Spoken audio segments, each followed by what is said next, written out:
Welcome, everyone. We're so glad you're here, and we're so glad we are here. It's been a pleasure for me to attend the previous sessions and to learn from the other presenters. We got a couple of letters from today's attendees. I think one of them was not going to be able to attend, and they sent in some questions ahead of time, but they also shared some of their personal experiences, and it was really powerful for me in particular, but I shared with Claudie too to help us get into this world of foster parents and adoptive parents. And I have a couple of friends of mine are foster parents, and they've been trying to adopt for 12 years the same kids now. But it's been a very stable situation, and I hear that, and it feels like they've been really lucky compared to some of you. And I hope that what we have today is going to help make a difference. So, what we're shared today is not behavioral training. It's about understanding what's going on in the brain and from a biochemistry perspective and what you can do gently and naturally to help your child feel safe again. So my name is Kim. I should introduce myself, and I'll be your MC for the session. I'm the CEO at Mendability. We help children and adults with neurological disorders feel better, feel more comfortable, feel happier. And we do that by inducing an elevated state of plasticity in the brain to help the brain heal itself. And when we talk about trauma and the damage that it's caused to the brain, this is really cool. So what it looks like is nice, short, hands-on activities that combine different sensory, motor, or cognitive experiences in slightly unusual ways. Before we begin, a couple of housekeeping notes. I think this session is being recorded, so you can refer back to it later. And while we do have time for Q&A at the end, we actually love when the conversation is interactive. So please feel free to raise your hand or use the chat. Actually, chat is turned off, isn't it, Bonnie? Chat is on. Chat Oh, is it's turned on. on. Oh, Yeah. okay, cool. So throughout the session, share insights, questions, or just, yes, this resonates. There's not too many of you on this call, so we should be able to fit everybody's questions. But in case we don't get your question, don't worry. We have your email address from the registration, and we'll be sending you a personalized answer, whether here live or by email. The other thing I want to mention is as she's our presenter today, and I'm going to introduce her, but she's visually impaired. And so I'm going to be running the slides, and I may need to tell her at some point, hey, I ran away from you, or maybe I'm behind you, or something like that. So if this is what's happening, that's because she cannot see very much, okay?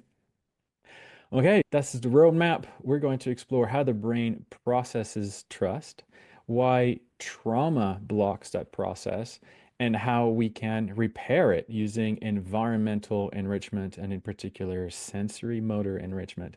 And we'll show you how connection works best when it's nonverbal, and then give you actually some protocols that you can do at home to create or rebuild the trust building network in the brain.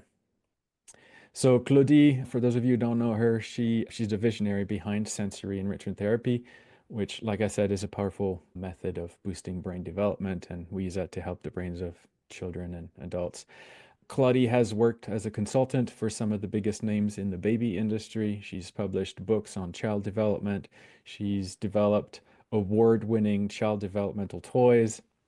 Claudie's sensory enrichment therapy program was evaluated in randomized controlled trials and shown to be 6 times more effective than standard care, increase IQ, improve sleep, speech in children, teens, seniors.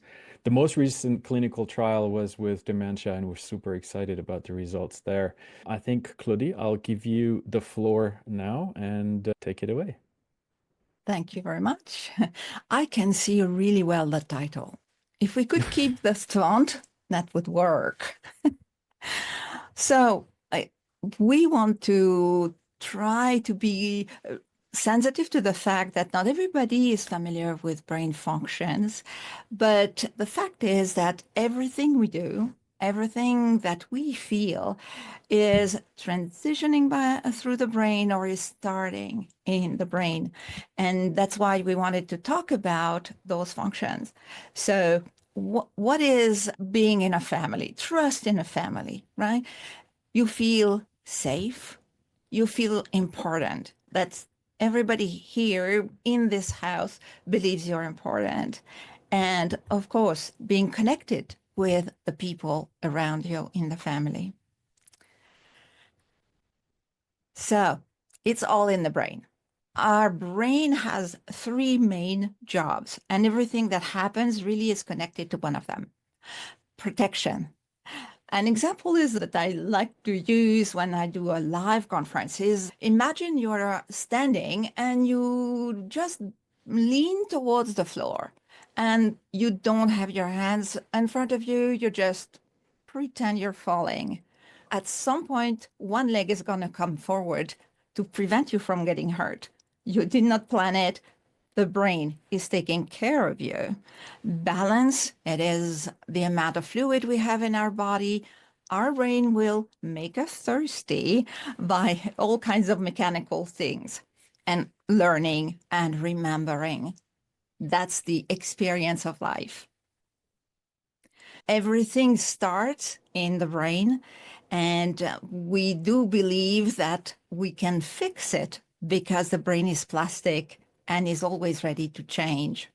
So what we observe that what is happening at any given moment starts in the head, in the brain. And then if we follow the track of that event, of that feeling, we will end up to the smallest part inside the brain, the connection, the place where the brain cells are talking to each other. So we'll talk a little bit about that. This is the place where everything starts or refuses to happen. This is the head of a brain cell, and the communication inside the brain is on two modes, electricity and chemistry. Electricity, if we were able to look at it, and we'll see pictures, the brain cell is a long wire, and so the electricity goes along that wire. But there is something very special about brain cells. They don't touch. Like our skin cells are attached, the bone cells are attached. Brain cells just come near each other. And that's an advantage because then we can just kick away the bad cells. So when the information comes at the end of one cell, it has to turn into a chemical message so that little molecules are going to jump towards the next cell in front of it, tell the message, and then comes back. So what are these molecules? With Mandability and in neuroscience, when we study behavior, learning, neurological disorder, we talk about those four: serotonin, dopamine, norepinephrine, and the one that is very important for us today, oxytocin. They each have a specific role, but what is also very important is that they cannot work independently. Those four need each other. So what is this brain chemistry about? So each one, I was saying, has a specific role. Dopamine does all what you see here on the left. I hope it's on the left. Is it on the left? It's on the left. Thank you. Dopamine, when you have enough of it, like when you have a good release of it, you have all these good things going on, good mood, motivation. Don't we want the children to feel that way all the time? And dopamine is the one that also controls movement. Sorry, I went a little bit too much on dopamine. To give you an example of how it's important, people with Parkinson's disease are losing their dopamine. So they can no longer control their movement. So let's go to serotonin. We love serotonin really very much. It is relaxation, it is sleep, it is learning, it is contraction of lung muscles. The lack of serotonin sometimes leads to cramp.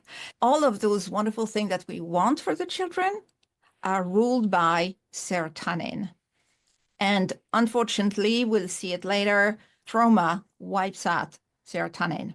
Now, norepinephrine is so important. It deals with growth of cells, brain plasticity that we are going to talk about, and something so important, which I talked about, protection, the survival response that we have when we are in danger or when we feel we are in danger. And the one I mentioned that is crucial for our topic today, attachment, is oxytocin. All of what oxytocin does for us is here, it helps us bond. This is the main hormone of attachment. It is destroyed by trauma. And some children with specific disorders, such as autism, kids on the spectrum, do not produce oxytocin. Their brain just does not make it. Good news, we can figure out how, through science, help the brain produce oxytocin. Hey, So those Cody, four, we've got a yes. question from the audience. Linda, did you want to ask something there? Yes, I don't know if anybody else can see, but I don't see a presentation. Like you said to the left, can you see? There is no presentation. So Oh, that's a nobody's seeing problem. the big screen? Yes, I can see and it. I went to the chat and I was like, it's not, I don't know. I can see it. I can see it. I can see it. Are you on your computer? Check I at am. the top and see if you're seeing, it says Zoom Workplace, and then it'll say meeting, and then it'll Yeah. say somebody's screen. Yeah. Which one do you have clicked? Uh-huh. There you go. Sorry, I No, apologize. I only learned that recently. That's how that works. I'm like, I don't know with it. Thank you. You're welcome. All right. I suddenly felt not so alone in the no vision world. Okay, those hormones are essential. And as I was saying, trauma destroys a lot of them. So we want to figure out how can we help the children just have more dopamine, more serotonin, more norepinephrine, and of course, oxytocin. The main thing that we want to have in mind is the fact that the brain is plastic and can change from one day to the next. It's not a very long process. It's just doing what's right when it's right. The family, the ideal family. Let's give an example of what happens to baby who is very vulnerable, he cannot talk, and suddenly there is a lack of fluid because the fluid went into the diaper. So now baby has a need of fluid, and some things happen in his brain. The mouth becomes a little dry. It's happening for adults just as well. So baby is starting to make sucking movement and little noises with his mouth. So mom, that ideal and perfect mom, can hear that because that's the only baby in the home. But she has an attention to the baby. She visits him often and she sees, oh, he needs to be nursed. So mom picks him up and gives him a bottle or nurses. Baby learns that, okay, being thirsty is not a big deal because my caregiver, that wonderful person, is going to come and help me. This is the start of trust. And it's a very natural, slow process. And for some other babies, it's not that way. This is a very sinister image of real orphanages in South Asia. They have found a way where the baby can be somewhat comfortable and they can put a bottle stuck in there, but babies can be thirsty at different times. They will not get the attention at the right time. And what happens when you're thirsty and you don't drink? Well, you may develop a headache or joint pains. Those children start to learn from very young age that being thirsty means pain. They develop a fear of physical sensation. And it's not yet about a trauma brought by the adult. So the ideal family, paying attention, caring, versus not paying that much attention because there is noise, because mom is busy, because she's on the phone trying to solve issues. There is going to be a gradual growth of fear, of sense of danger in the child, and that is going to develop gradually in serious problem. So the gentle touch that we're talking about here, the cuddle, the kisses, are bringing into the brain the capacity to release serotonin. And if we touch that baby often enough, the brain is going to produce more and more serotonin. Smell, the smell of mom, the smell of the milk, and even the smell of something cooking in the kitchen improve the release of dopamine. Look at all what happens when those very natural things of the ideal family happen. The child's brain develops and grows and has the appropriate hormones to deal with everything that happens daily to a baby and then to a child.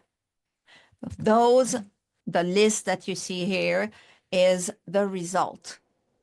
If you have those biochemistry elements, those hormones or neuromediators, whatever we call them, you are able to have a sensation of peace, be in a good mood, all what those hormones are dictating and creating inside the brain.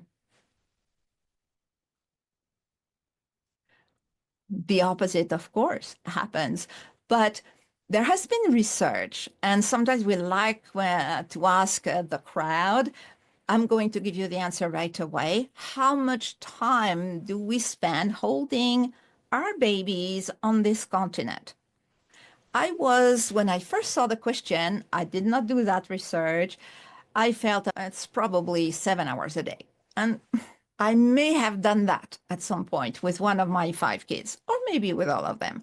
But that's not what happens. In reality, the average is way smaller than what I thought. And what that amount of time includes changing diapers, giving the bath, holding the child, the baby for the bottle. So it's not a lot of time, because while the newborn sleeps 23 hours, gradually they are sleeping less and they need the soft touch, because soft touch helps the brain produce serotonin.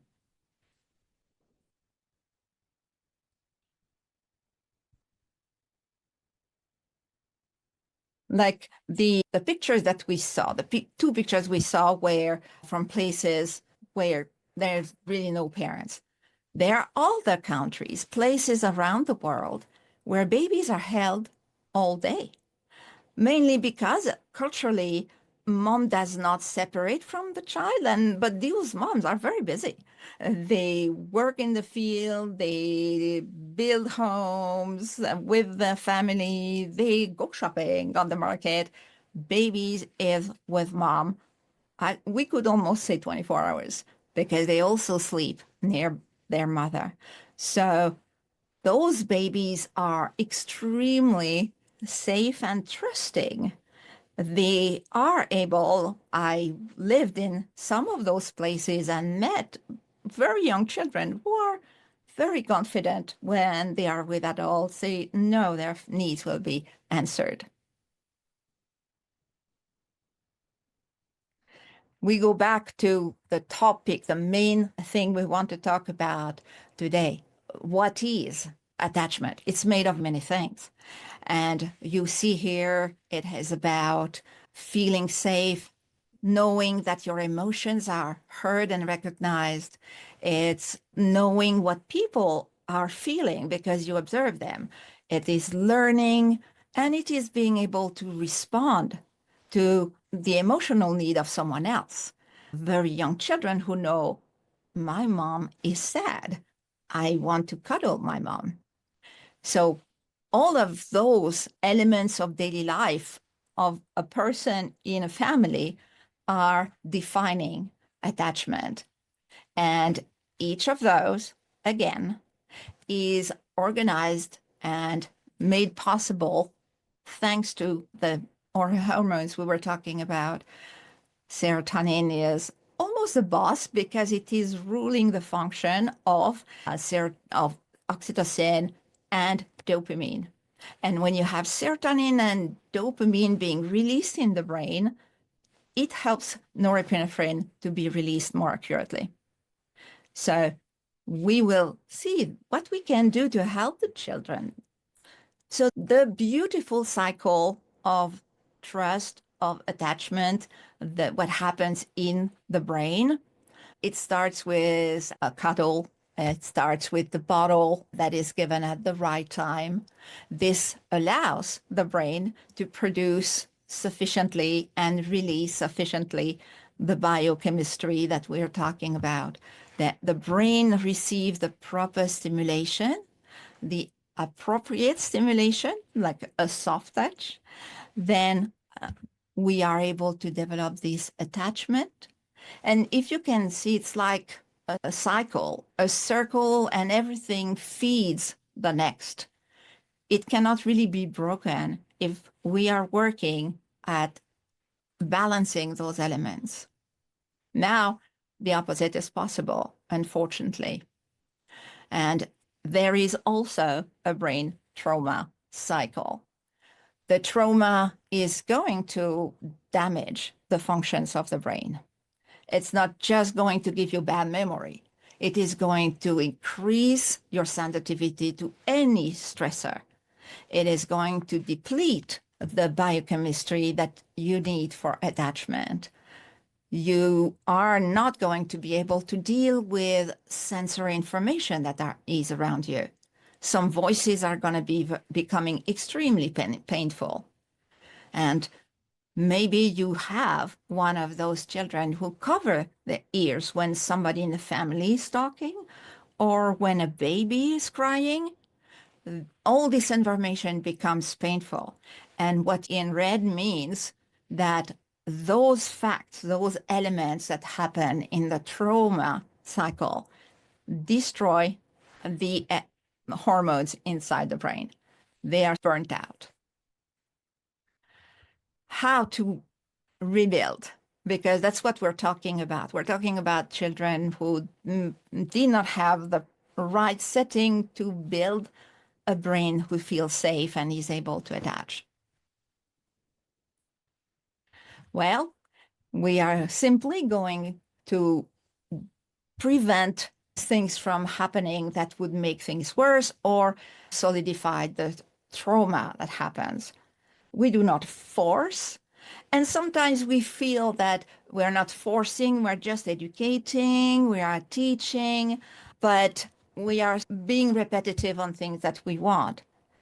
We are not going to touch the child, whatever the age, when he comes into the house for the first time. When he is welcomed into your home as a foster child, we do not touch that child until he allows you or wants to come near you. We are going to create things that are favorable. We're not going to give chores right away. We're not going to give obligation, and we don't want to rush things. They will happen. Attachment will develop, but it will develop once we have put in place things that are helping the brain do a better job. We can consider those children are brain injured, in fact. So what are we going to start doing? We are going to bring enrichment in the home that is passive. We are going to create a situation where the brain is going to produce serotonin, dopamine, norepinephrine, oxytocin, simply because the child is inside the room or inside the home. Nice smells. You can bring them the way that works for you, but a nice scent in the room will make the brain produce dopamine. Like as soon as you smell something that you find pleasurable, your brain releases a huge amount of dopamine, which gives you So all do, the do you good. remember the study that was done in, I think it was correction centers in prisons. I think they tried, I think they did different colors and they tried Yes. smells. In fact, it was in the unit where the most dangerous and the most violent people were kept away from the others, and they were there for a long time. So they tried to help those people. One thing they did, as Kim was saying, they changed the color of the walls. And they found that certain colors were helping to calm down individuals. And we're talking about very violent individual. They used a color that may not fit everybody, but they used pink and light I remember, yeah. orange. And those two colors, they were able to measure the amount of incidents, and the amount of incidents dropped really quickly. And so you may not be able to repaint the house, but that's a good idea. They also diffused scents through the ventilation, and specific scents also were found to decrease tremendously the violent episodes. So having scents around the home makes a difference in the brain of the child. It will make a difference for everybody. If you have a nice scent in one or two rooms of the home, everybody will be in a better mood, will be motivated, will have better memories. And this is, in fact, a study that was done with people suffering with Alzheimer's. So scent, but also a texture path. You don't want to touch the children because you don't know what happened to them, and they may not interpret your wanting to cuddle or being gentle as being gentle. But you can create a path with funny, interesting textures, maybe in a hallway. I sometimes suggest parents to tape underneath with double-sided tape so that they are not kicked around. But the child moves and walks no matter what happens in the home, right? I know that on the continent, some people walk bare feet or in socks, which is the case in Canada, but maybe you can invite the child to discover those textures. You can put them on the stairs. When you receive information from the foot sole, the brain processes it and is going to produce serotonin. So those suggestions are simple and it's almost nothing to do, very easy to implement. It will change the way the brain of the children is working. Claudia, I know we have a few more slides where we go deeper and deeper with more and more protocols, but I saw a question come through in a chat, and the way I'm sharing my screen, I see it pop up, but I couldn't see the chat, so I'm going to stop sharing the screen Okay. if I can, and then we can read the question. Where was it? Here you go, chat. That is so interesting. A new color made a difference, but did not realize how much a difference can make. Oh, I guess it's a comment. Thanks, Bonnie. Yeah. All right, I'll And go back to sharing. we know so much about the brain today. I know you have zero time, all you parents who are listening, but I also know that you don't sleep a lot when the kid don't sleep. Go online and visit the site that is called PubMed. It's Publication Medical, and type environmental enrichment. What we are talking about is enriching the environment of the children, of the family, in fact. And you will see thousands and thousands of articles that tell you smell will do that, touch will do that, music. Like, how easy is that? Just play music, and the child's brain is going to produce serotonin, dopamine, norepinephrine. You have nothing to do but press a button.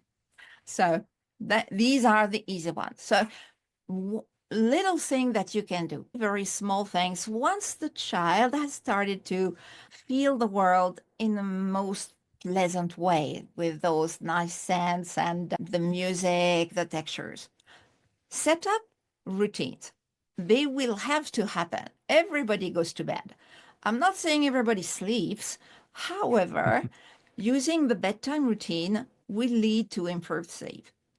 with the families we work with, most children do not sleep or they wake up a lot during the night and they don't want to go back to bed. But after using those routines and a few other things that we give them, the child sleep the full nights. So a scent inside the pillowcase. You can use lavender. Everybody knows that it's a real nice one, knowing also that it is very about like perception. Some of my children do not want lavender around because they have a bad experience with it. Oh, I have a So, cool story about that.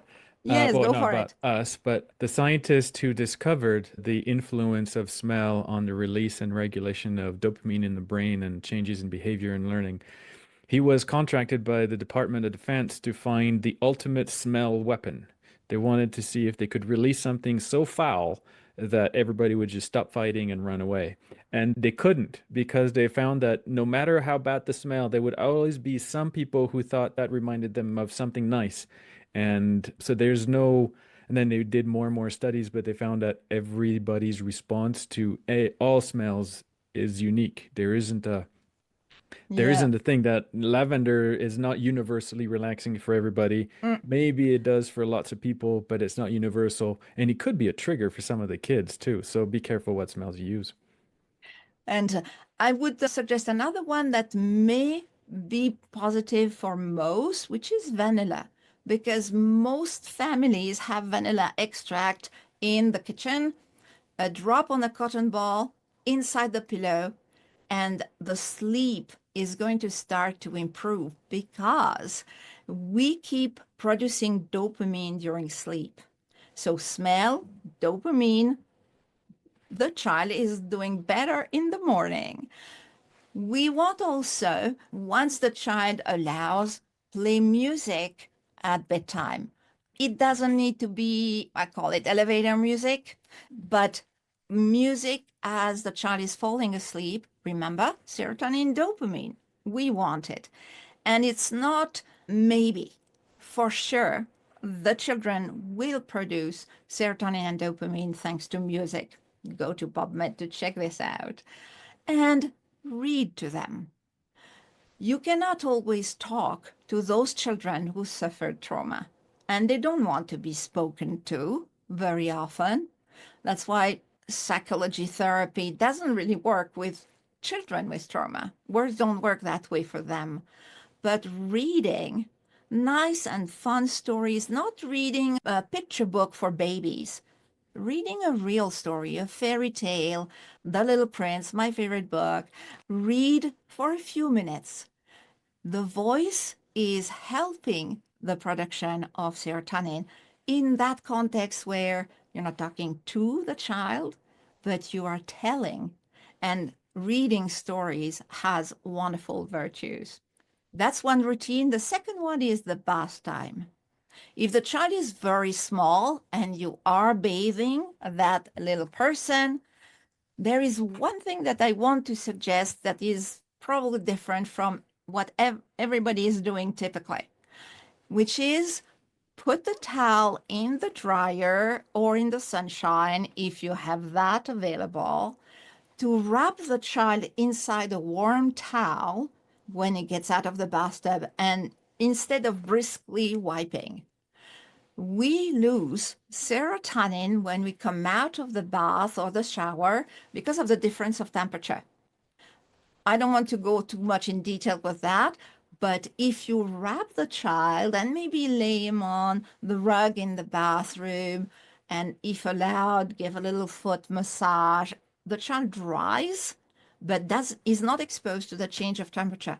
Warm towel is used in a lot of different situations, like massage therapy, they use warm, is going to be wonderfully beneficial, is going to relax a child and prepare for a good night of sleep. So these are things that you can introduce. I would say after I don't know how long this child is going to take to settle down in an enriched environment in your home. Then you start with those two routines because they have to happen. The child will sleep. So maybe you will only do the scent on the pillow, or maybe you will be able also to read, not with music. Try to gradually put those routines into place. And let me tell you also a piece of good news that you may be able to see happen after a while, which is a foot massage. Researchers have discovered recently that when you give a foot massage to someone, the person's brain produces oxytocin. Those wonderful things that I'm talking about, serotonin, dopamine, etc., there's no medication that you can take and then you have it. The brain has to do it. And now we know, as far as oxytocin and thus attachment, that the foot massage is going to work. So when the child does not want you to do it, you go very gradually. Maybe you take a little bit of lotion on the tip of fingers and you rub a little bit on the top. And every day when the child knows, okay, it's not going to be intrusive, it's just about gentle and not a lot, you can gradually do more. But that's really something that you want to keep in mind and hopefully practice as soon as possible. Claudie, would you recommend waiting until they get to the point where a foot massage is tolerated before moving to the next level, which is the next slide we're going to show? Or is there, I'd hate Well, to skip that one because that one is so directly connected to the brain producing oxytocin and the attachment network developing. that's why I made a little in between things for the foot massage, because some kids may take a very long time to accept it or tolerate it. And also know that doing things for the entire family will make that child who's been traumatized more accepting of new things. So Well, maybe that's a you can perfect give a, segue for the next slide then, uh-huh. because I have So Play doing as a family on there. All right. Yes, we are at Minability, we're very for family activities, family exercises, family therapy. Our therapy does not really look like therapy, so it's easy to do it with the other kids, with mom and dad together, if we have them, to build this shared experience. I'm looking for the slide where I talk about the benefits of doing things as a, there we go. We even have a list. Yes, we encourage families to do it. And maybe for the first few days, that child will not want to do it, but will observe. And you don't want to have these kids feel, oh, they do things to me because the thing that we're going to recommend or the routines that we recommend are good for everybody. So having the whole family doing them is going to be good for everybody. And moms need every help they can get as far as the brain functions is concerned. So the benefits are tremendous. It's not just about helping the child tolerate. It's just going to be wonderful for everyone. So gather as many kids as you can gather, bring mom and dad, and do the exercises that we are going to show you together. So we have chosen two that are as acceptable as possible. You can create a reasoning around it or a guess game, a competition. The first one is pairing. We're really experts of pairing, putting different sensory information together, or motor and sensory, because we want the brain to do different things at the same time. This leads to connecting those parts of the brain that may not be connected. So in this case, the exercise of smell and touch, that graph shows you that we have an increase of those three neuromediators. We have at the same time an increase of serotonin, dopamine, and norepinephrine. It's so simple. And as far as our exercises are concerned, they are very short. It's not about sitting for an hour and trying to teach a skill to the kid. It's creating a sensory activity that talks to the brain in seconds. You don't need to have the child touch the different textures many times. touch this, or maybe you touch his hand or his cheek, and we want to smell at the same time.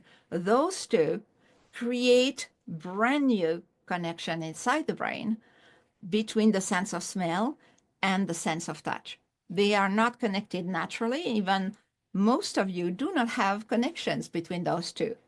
So what is the point of increasing the level of the number of connection? It's about learning. It's about becoming the person that you are supposed to be, a happy, learning, sleeping person. So dopamine, I mentioned it briefly. Here is something, the science behind it. What those scientists have discovered is that when we smell, our dopamine release increases by 100%. It's enormous. Like, it's not there just a little bit. You have twice as much dopamine being released between the cells when you smell something pleasurable. And again, it's not about, oh, I don't want to have dopamine increase. If you smell, it happens. But they also found something even better. If you smell and do something else that is interesting or pleasurable at the same time, you have 4 times more dopamine being released. So 4 times more good mood, memory, and motivation, all the good things. And what happens, because if you are going possibly to do it several times a week, because it's very short, very easy, and very powerful. What happens if you do it on a regular basis, the brain cells are not only going to release more, they're going to get bigger so that they can produce even more and even more. And we have pictures of those cells changing size, but also starting to build branches on their long wire, on the axon. So this picture is one of my favorite. These are real neurons that have been pictured. And the first part is at the start. Let's say they are the brain cells of the kid when it just comes into your house. 3 months later, it's an average of time frame, of course. These same cells have produced so many new branches, are able to communicate so much better and faster. 6 months later, it's an incredible change. The amount of connection is multiplied by hundreds. And this is a positive change where the child is now understanding the environment, is creating new memories to put aside the past experiences. So the brain is really changing by doing those very simple things. We have this video in our library of testimonials, I guess, but this one is from a licensed clinic, an LCSW social worker. And she's certified in sensory enrichment therapy. We trained her on how to help the families she worked with do this with their kids. And this is what she had to say. And it was very touching how she talked about it's not just the kid. Anyway, I'll let you watch. Good. My name is Katie Entriner. I'm a social worker and I work at West Seattle Counseling. And I discovered Mendability and I'm using it as a social worker to help kids and just finding that it has a miraculous effect on kids. And so I'm very excited about that and I wanted to share about that. So I wanted something that was natural and easy and that could literally just restructure the brain and not be something that kids have to do forever, that they learn these new skills, their brain changes, it adapts, and they're able to access different parts of their world and environment in a really helpful way. The work goes very fast and kids start developing an ability to eat with their family, to be able to sleep at night, to be able to communicate, to make eye contact, to be able to connect with their schools and their classroom and not have so much of the outburst and anger that I see as a social worker. And the most amazing thing, just as a mom and as a social worker, that I find is that when you use a lot of times when you use behavior management type of things with kids, it creates anger and sometimes spanking and more things like that can happen. And with the sensory, it strategies that the families learn to use with kids. It incorporates the whole family, and so everybody starts to connect. I notice that the couple, the parents start to become more connected and focused and working together with the strategies, and it just heals the whole family because they see it working really fast and without very much work. It's easy. These strategies are. Okay. So I want to go back to the protocols that we described, and we can go into question time. We had a bonus. I think it was the meltdown recovery protocol that we use using the sense of smell and things like that. We could go into that because we've got a couple minutes left, but are there questions from the audience? Question. If I can get my camera to turn back on. Does this work for adults as well? I have, my youngest is 29 and he still just has so many struggles. And I wish that I had known about you guys 30 years ago when I was just starting out as a foster and adoptive parent and trying to figure all of these things out. But we've tried so many different therapies and different options with him that just haven't really made a difference, and he really struggles. Let me So- reassure you, because it's really a question that we get quite often, because people need help, and we have worked with way older. The oldest person I worked with was 91 years old and had Oh my dementia. goodness. So sometimes, if I feel the person can get the humor, I ask myself a question. I say, is the person breathing? It's not too late. So Okay. it's never too late. Your brain is ready at any time.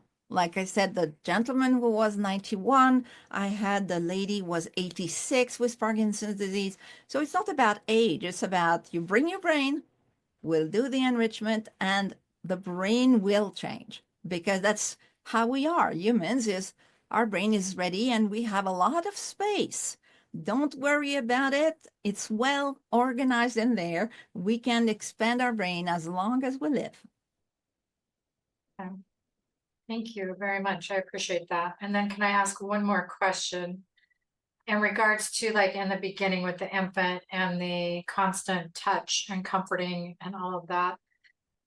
Do you find, I have somebody that I'm working with right now, they have a daughter who is, I think, 13 or 14 months old, and there's a lot of separation anxiety going on. But from what I see, it's going on both sides. So mom was in foster care and she was adopted. This is her only biological child. And from the time that the child was born, mom pretty much has had the child attached to her at all times. She has a very hard time. Like, she didn't let her just lay on the floor ever. It was always, she has her wrapped around her. And now they're at a point where bedtime is not good. I'm looking at this going, okay, foot massage and scent and those things might help her get through bedtime. But she doesn't, if she has to go somewhere in the car and she actually has to put the child in the car seat, then the child screams for the entire ride in the car seat until mom gets her out and is holding her again. But Yeah, you seeing them describe. together, Yeah. mom doesn't move more than 5 inches from her. I said, you can't really even call her a helicopter because she doesn't get far enough away to be the helicopter. She is always right there next to the child. So that's a typical example of a traumatized baby who has no serotonin left. So she does not perceive the world the way it is. She feels if mom is not in contact with me, she's gone forever. Serotonin being low, that can be repaired gradually, listening to music. So there are things that they do together. And gradually, the brain is going to produce the proper amount of serotonin, then allows dopamine to work, creating the motivation, the good mood. So those things will increase gradually using those environmental suggestions we give. But because the child loves contact so much, then mom can do touch games with textures that are funny and interesting increase the potential of that little brain to process more than just mom's heartbeat and warm skin. Creating new connections with experiences through game and play, having orchestral music playing, reading to the baby to have also a type of auditory processing that allows the silence, right? When mom is not around, and smells. Experiencing smells, putting a scent on the shirt of the baby in the morning, putting a different one in the bed, making sure that also there are different ways to produce dopamine. And as I keep saying all the time, these things happen no matter what. It's not Yeah. a medication. You put music on, serotonin and dopamine go up. You do touch exercises, serotonin increases. So they are very easy to do. And I can bet really that this baby is going to be more independent and able to learn away from a mom's body very quickly. Just expand her catalog, bring experiences that are enriching, and that little brain is going to do the job. Thank you so much.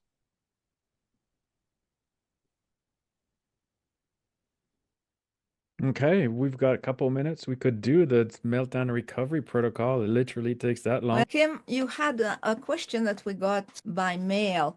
Maybe we want to answer that, Mom. It was from Dara, actually, and Oh, she's okay. live. So if you want to ask your question, I think it was about discipline or something like that, right? Yes, it was. I have one who lost her primary caregiver 3 different times within her first 16 months of life. And she has severe separation anxiety, which makes trying to enforce boundaries and things like that really difficult because she cannot tolerate being alone. And I just want to say also, I've been loving your presentation. It's wonderful. Thank you. I'd love to hear about the meltdown piece. And she has a lot of sensory needs. We try to use a lot of sensory protocols in our home, but I'd really love to hear about that if you guys have a minute to do that. Kim is the boss. He says I speak. The question's for you. You got 5 whole minutes. All right. So, what is a meltdown?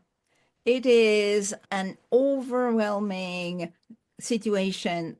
Emotions, noise, everything is to the maximum the kid is no longer able to hold. And sometimes children go into a meltdown. You don't even know why. I read it, I heard it, that I have no idea why. It is a child whose serotonin is already very low. And until you help the brain produce more, that kid will be always ready to burst out. So we're talking about the real meltdown that you observe, not the made up one. And we have a cute video here. This is the fake meltdown.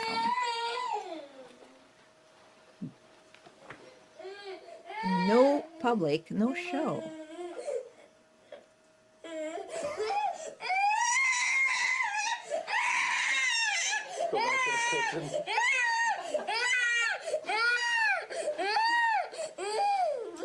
So mom is going to hide again? No more meltdown.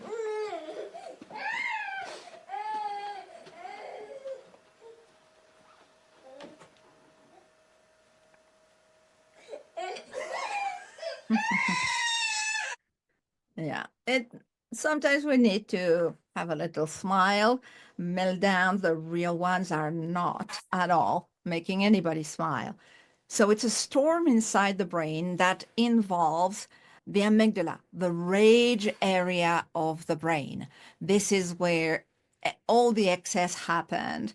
The prefrontal cortex, the emotional part, and the limbic system. The whole brain is involved, and the child cannot stop.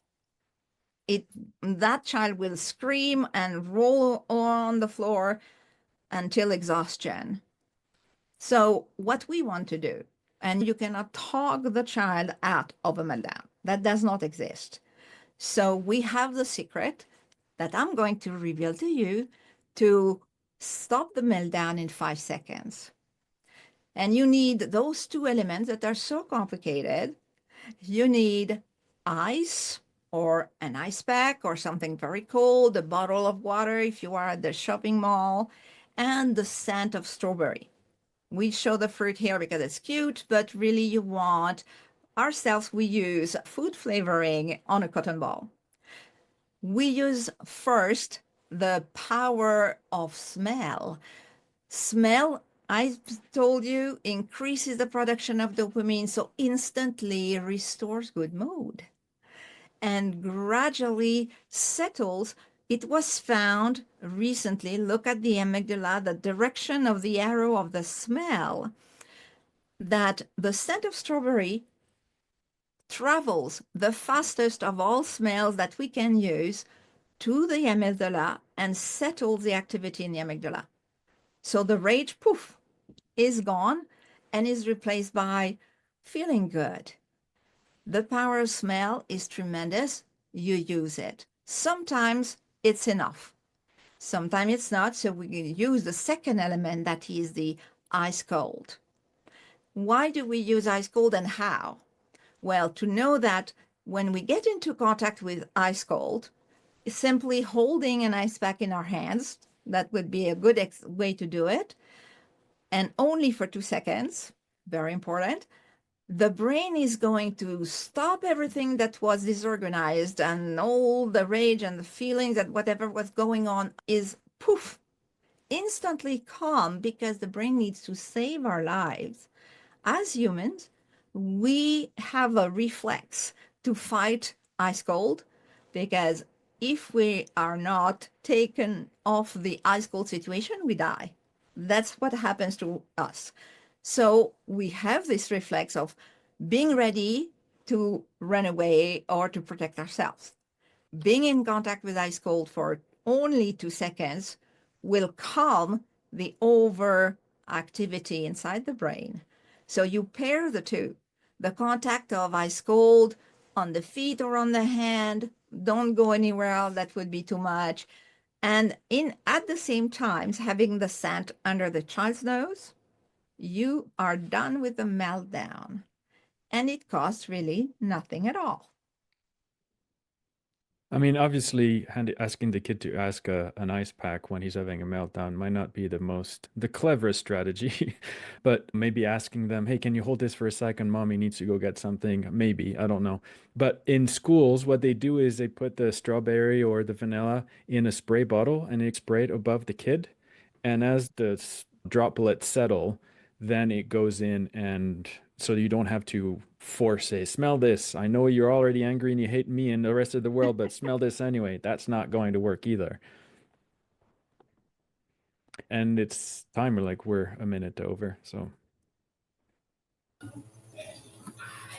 Thank you so much.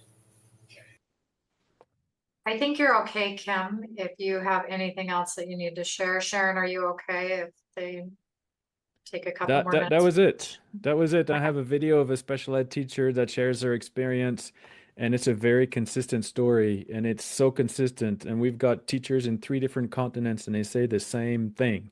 They just spray that thing. The kid settles down immediately, seems to have forgotten what he was having a meltdown about, goes back to the station where he was, and finishes the task, and which requires usually a 20 to 30 minute sustained attention to complete while the other kids have been distracted and gone away. The kid is still there because the dopamine is involved in attention span as well. And it's just a cool story to say, but I guess I've just said it. Yeah, I want to summarize all the things that I was saying to say it's in your house. You have everything already. It's short, it is simple. Would it be the meltdown protocol? Would it be helping the development of attachment? It is very simple, and it takes patience. It takes speaking with a soft voice, but really they are very simple protocols that will work, and they will work for life. So 29 years of waiting, you're done now.